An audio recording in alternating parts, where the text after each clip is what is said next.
నమస్తే అమ్మా. నమస్తే మేడం. మీ పేరు? నా పేరు జయలక్ష్మి.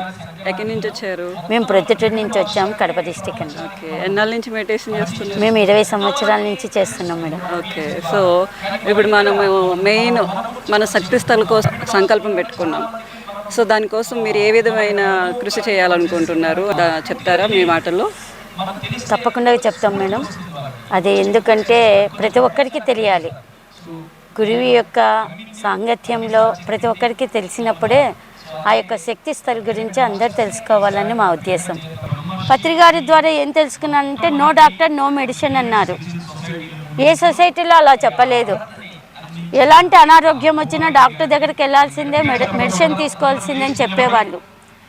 ఈ గురువు డిఫరెంట్గా చెప్తున్నారు అనేది నాకు చాలా ఆనందదాయకం అనిపించింది.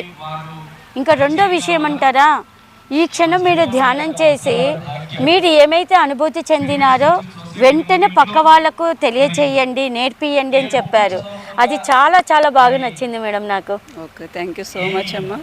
సో మనం మెయిన్ ఏంటంటే ఇప్పుడు సారు ఉన్నా లేకపోయినా ఆయన ఒక ఎనర్జీతో, ఆయన సంకల్పంతో, ఆయన ఆ వేలో మనం నడుస్తున్నాం కాబట్టి మెయిన్ ఇక్కడ మనం చేయాల్సింది మన శక్తి స్థల్ని మనము నిలబెట్టుకోవాలి.